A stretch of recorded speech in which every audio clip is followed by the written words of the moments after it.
एक संत रैदास की 15वीं सदी की कुछ बेहद प्रभावशाली और कालजयी रचनाओं की गहराई में उतरने जा रहे हैं। सच कहूं तो संत रैदास के ये पद केवल शब्द नहीं है, ये आत्मा और परमात्मा के बीच के उस गहरे रिश्ते की बहुत ही खूबसूरत अभिव्यक्ति है। आज हम उनके कुछ सबसे प्रसिद्ध पदों का सीधा विश्लेषण करेंगे और ये समझेंगे कि सदियों पहले लिखा गया ये साहित्य आज भी हमारे लिए इतना प्रासंगिक क्यों है। तो चलिए बिना किसी देरी के इस शानदार सफर की शुरुआत करते हैं। आज की हमारी इस चर्चा की रूपरेखा कुछ इस तरह रहेगी। सबसे पहले हम संत रैदास के जीवन और उनके ऐतिहासिक समय को समझेंगे। उसके बाद उनके पहले पद का गहराई से विश्लेषण करेंगे जो भक्त और भगवान के रिश्ते को दर्शाता है। फिर हम दूसरे पद की ओर बढ़ेंगे जहां पूर्ण समर्पण की बात की गई है, और अंत में उनके समानता और सच्ची भक्ति के मूल संदेश को समेटेंगे। तो आइए पहले खंड की ओर बढ़ते हैं। संत रैदास का जीवन 15वीं सदी के दूरदर्शी महान संत रैदास की जन्मभूमि काशी है, जिसे आज हम वाराणसी के नाम से जानते हैं। उनका जीवनकाल 15वीं शताब्दी का माना जाता है, विशेष रूप से 1388 से 1518 के बीच का समय। अब जरा उस दौर के बारे में सोचिए। ये वो समय था जब हमारे समाज में कई तरह की कुरीतियां, जाति-पाति के कड़े नियम और भेदभाव गहराई तक फैले हुए थे। और यही बात उनके जीवन को इतना दिलचस्प बनाती है कि कैसे एक व्यक्ति जो खुद इन सामाजिक बंधनों और भेदभाव के बीच जी रहा था, उसने अपने क्रांतिकारी विचारों से एक पूरी आध्यात्मिक लहर पैदा कर दी। अगर हम संत रैदास के दर्शन के मूल की बात करें तो वो बहुत ही स्पष्ट और अपने समय से कहीं आगे था। उन्होंने धर्म के नाम पर होने वाले हर तरह के बाह्य आडंबर, यानी जो बाहरी दिखावा होता है, उसका कड़ा विरोध किया। उनके लिए सच्चा धर्म क्या था? मन की शुद्धता और भीतर से उठने वाली सच्ची भक्ति। उन्होंने समानता, प्रेम और भाईचारे का एक ऐसा संदेश दिया जिसने जातियों और वर्गों की ऊंची नीची दीवारों को पूरी तरह से नकार दिया। उनका सीधा मानना था कि ईश्वर की नज़र में सभी इंसान बिल्कुल एक समान हैं। अब हम दूसरे खंड पर आते हैं।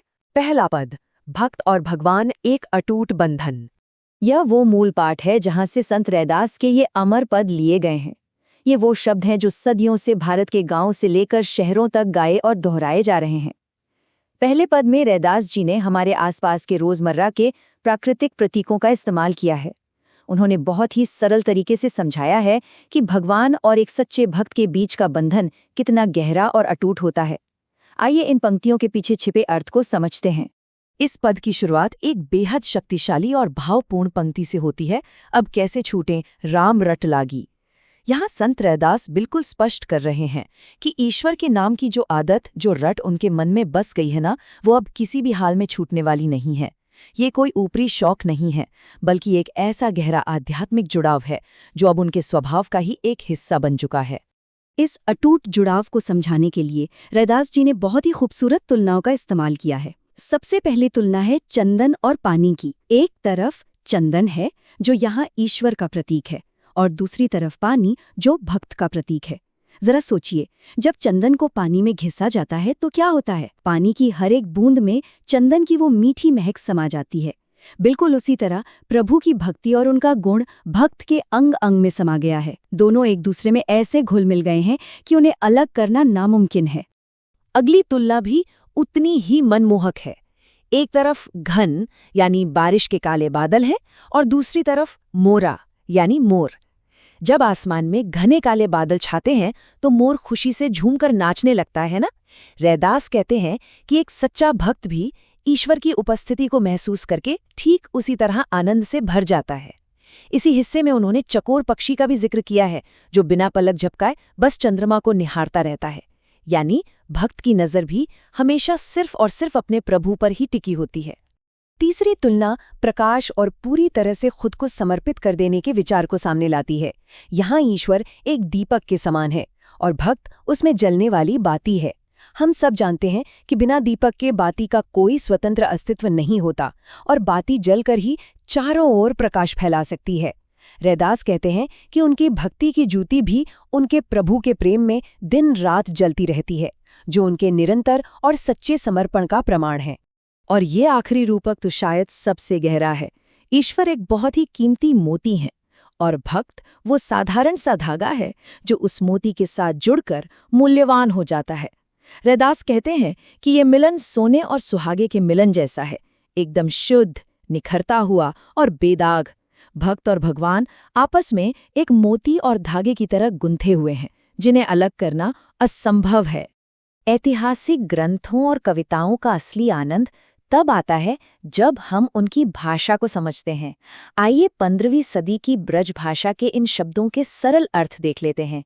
जैसे बास का अर्थ है महक, घन का अर्थ है बादल, चितवत का मतलब है निहारना या लगातार देखना, और बरय का अर्थ है जलना। इन छोटे छोटे शब्दों के अर्थ को पकड़ लेने से पूरी कविता का मूल भाव हमारे सामने बिल्कुल साफ हो जाता है। पहले पद का समापन इस बेहद सुंदर और विनम्र पंक्ति के साथ होता है। यहाँ रैदास खुद को एक दास यानी सेवक मानते हैं और ईश्वर को अपना स्वामी। ये केवल कोई आम रिश्ता नहीं है, ये अपने अंदर के अहंकार को पूरी तरह खत्म कर देने की निशानी है। जब एक भक्त ये पूरी तरह मान लेता है कि उसका अपना कुछ भी नहीं, सब कुछ उस ईश्वर का ही है, बस तभी सच्ची भक्ति जन्म लेती है। चलिए अब तीसरे खंड की ओर रुख करते हैं। दूसरा पद, पूर्ण समर्पण, कर्मकांडों से परे। दूसरे पद की शुरुआत एक बहुत ही मुखर और निडर दावे के साथ होती है। ये पंक्ति दिखाती है कि रैदास की भक्ति में कोई शर्त नहीं है। वो बड़ी बेबाकी से कहते हैं कि हे प्रभु, अगर आप मुझसे अपना रिश्ता तोड़ भी लें तब भी मैं ये रिश्ता हरगिज नहीं तोड़ूंगा। क्यों? क्योंकि आपके सिवा इस दुनिया में मेरा और किसी से कोई नाता ही नहीं है। ये ईश्वर पर अगाध विश्वास और उनके प्रति बिना किसी शर्त वाली निष्ठा की चरम सीमा है। इस पद के गहरे अर्थ में उतरने से पहले इसकी शब्दावली पर एक नज़र डाल लेते हैं। तोरो का अर्थ है तोड़ना और जोरो का अर्थ है जोड़ना। अंदेशा शब्द का मतलब है संदेह या मन की चिंता, और पहर का अर्थ होता है समय या दिन का एक खास हिस्सा। इन सीधे साधे शब्दों का इस्तेमाल करके रैदास जी ने अपनी बात को बेहद सटीक और मारक तरीके से सामने रखा है। अब यहाँ एक बहुत ही महत्वपूर्ण वैचारिक अंतर उभर कर आता है। इस पद में रैदास जी उस समय के समाज में फैले दिखावे पर सीधा प्रहार करते हैं। वे बड़े स्पष्ट शब्दों में कहते हैं कि वो किसी तीर्थ पर नहीं जाते और न ही कोई दिखावटी व्रत करते हैं, क्योंकि उन्हें इन बाहरी चीजों के छूटने का कोई अंदेशा या चिंता नहीं है। उनकी भक्ति बाहरी कर्मकांडों की मोहताज बिल्कुल नहीं है। इसके बजाय उनका एकमात्र सहारा ईश्वर के चरण कमल हैं। ये जाति-पाति और दिखावे से परे आंतरिक समर्पण का सबसे शुद्ध रूप है, जहां भगवान दीनों पर दया करने वाले हैं। इस पद का पूरा सार इस एक विचार में छिपा है, अपने मन को पूरी तरह से हरि यानी ईश्वर से जोड़ लेना। और यहाँ सबसे दिलचस्प बात यह है कि रैदास कहते हैं कि ईश्वर से जुड़ने के लिए इस दुनिया की बाकी सभी सतही चीजों और मोह माया से अपना नाता तोड़ना ही पड़ता है। हरि सुजोरी सबन सुतोरो। उनका ध्यान पूर्ण रूप से बिना भटके केवल ईश्वर पर केंद्रित है। उनके लिए उस एक प्रभु के समान कोई दूसरा देव है ही नहीं। अब हम अपने अंतिम खंड पर पहुंचते हैं, समानता और सच्ची भक्ति, रैदास की विरासत। ये समझना बहुत जरूरी है कि संत रैदास केवल एक महान भक्ति नहीं थे, बल्कि उनकी साहित्यिक प्रतिभा भी कमाल की थी। उन्होंने मुख्य रूप से आम बोलचाल वाली ब्रज भाषा का उपयोग किया, लेकिन उनके काव्य की असली सुंदरता इस बात में है कि इसमें अवधी, राजस्थानी, खड़ी बोली के साथ साथ उर्दू और फारसी के शब्दों का भी शानदार मिश्रण मिलता है। और इस मिश्रण का फायदा क्या हुआ? इसने उनकी भाषा को इतना सरल और सुलभ बना दिया कि समाज का हर वर्ग, चाहे वो कोई भी हो, उनके गहरे आध्यात्मिक संदेशों को बहुत ही आसानी से समझ सकता था। रैदास जी का ये संदेश सच में अमर है। उनके दर्शन की महानता का सबसे बड़ा सबूत यही है कि उनके कई पद पवित्र श्री गुरु ग्रंथ साहिब में पूरे सम्मान के साथ शामिल किए गए हैं। उनका समानता, प्रेम और भाईचारे का संदेश आज भी उतना ही प्रासंगिक है जितना वो 15वीं सदी में था।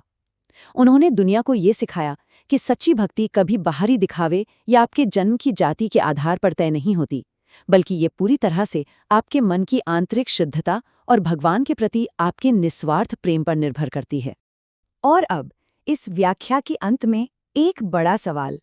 हमने रैदास जी के प्रतीकों को देखा, उनके दर्शन और उनके पूर्ण समर्पण को समझा, लेकिन जरा सोचिए, आज के इस आधुनिक, तेज तर्रार और अक्सर दिखावे से भरे युग में संत रैदास के सच्ची भक्ति और समानता के संदेश का क्या अर्थ है? क्या आज भी हम बाहरी दिखावे को पीछे छोड़कर अपने भीतर उस आंतरिक शुद्धता को जगा सकते हैं?